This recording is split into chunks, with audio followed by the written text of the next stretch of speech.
તમારા બધાનું સ્વાગત છે મારી યુટ્યુબ ચેનલ કેપી હોમ ફૂડ્સમાં। આજે આપણે બનાવીશું કુકરમાં ફટાફટ બની જાય એવી ફાડા લાપસી। તો હું તમને મારી રેસીપી તમારી સાથે શેર કરું છું। તો ચાલો રેસીપી શરૂ કરીએ। સૌપ્રથમ આપણે ફાડા લાપસી બનાવવા માટે આપણે અહીંયા ઘઉંના ફાડા લઈ લીધેલા છે।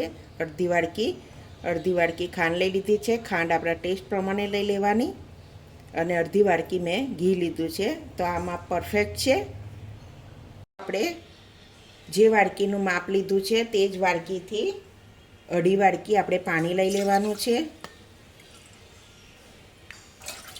2 વાડકી અને અડધી વાડકી ઉપર પાણીને બરાબર ગરમ કરવા મૂકી દઈશું। તો આપણે એક કુકર લઈ લઈશું। કુકરની અંદર આપણે ઘી ઉમેરી લઈશું।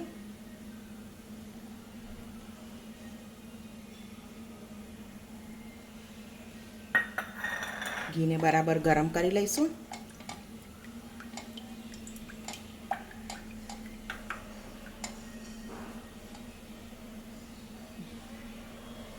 આપણું ઘી સરસ ગરમ થઈ ગયું છે। તો આપણે 2 ચમચી જેટલા કાજુ લઈ લઈશું। 2 ચમચી જેટલી બદામ આપણે એને બરાબર સોતે કરી લેવાની।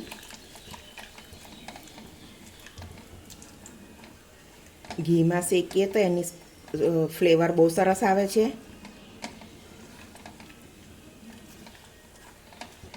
ધીમા ગેસ ઉપર એને શેકી લેવાની અને બહુ વાર સુધી નહીં શેકવાની।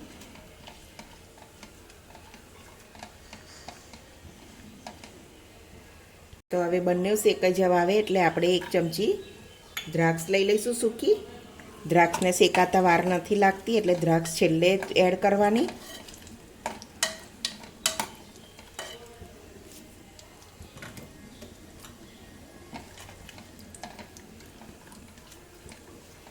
તો આપણા સરસ બધા શેકાઈ ગયા છે। આપણે એને કાઢી લઈશું।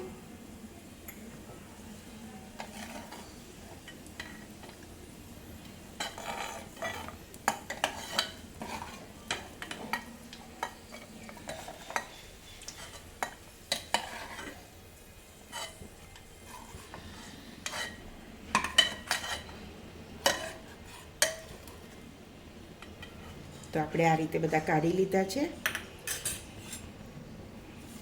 હવે આપણે એમાં ફાડા લઈ લઈશું। ફાડાને પણ આપણે મીડિયમ ગેસ જ રાખવાનો છે, બહુ ફૂલ નથી કરવાનો।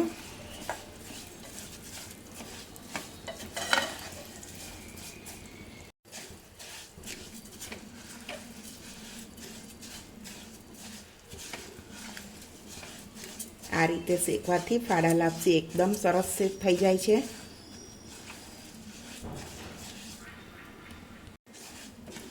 આ રીતે શેકવાથી ફાડા લાપસીમાં એકદમ સરસ એની ફ્લેવર આવે છે। શેકાઈ જવા આવશે એટલે એનો કલર સરસ ચેન્જ થઈ જશે। આ રીતે આપણી લાપસી શેકાઈ જવા આવે એટલે આપણે પાણી એડ કરી દેવાનું। પાણી એકસાથે એડ નહીં કરવાનું, ધીમે ધીમે કરવાનું, નહીં તો વરાળેથી દજાઈ જવાશે।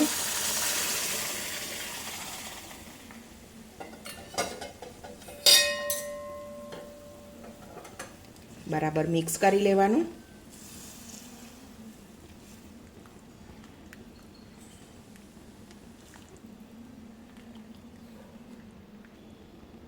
આ રીતે થઈ જાય એટલે કુકરનું ઢાંકણ બંધ કરી અને 4 થી 5 વિસલ કરી લેવાની। મીડિયમ ગેસ જ રાખવાનો છે। જો તમે બહુ ફૂલ ગેસ રાખશો તો દાજી જશે અને ફાડા લાપસી ચડશે નહીં બરાબર। તો કુકર ઠંડુ થઈ ગયું છે, આપણે જોઈ લઈશું।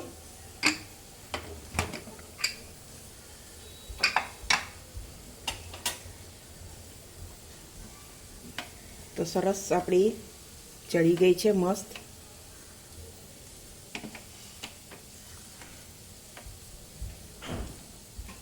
હવે આપણે એમાં અડધી વાડકી ખાંડ ઉમેરી દઈશું અને ધીમા ગેસ ઉપર એને શેકવાની છે।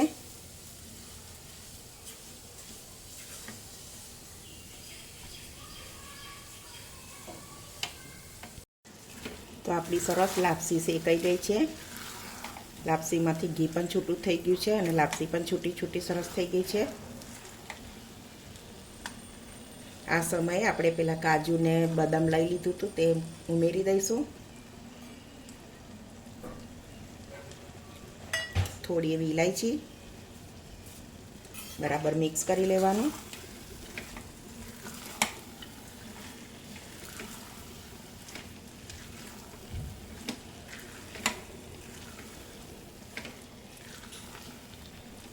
તો સરસ આપણી લાપસી બનીને રેડી છે.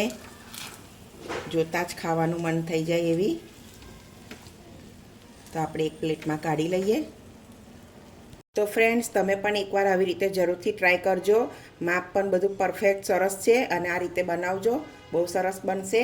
અને તમને જો મારી રેસીપી ગમતી હોય તો મારા વિડીયોને લાઇક કરજો, તમારા ફ્રેન્ડ જોડે શેર કરજો અને મારી ચેનલને સબસ્ક્રાઈબ કરજો. તો હવે મળીશું એક નવી રેસીપીમાં. ત્યાં સુધી બધાને જય શ્રી કૃષ્ણ.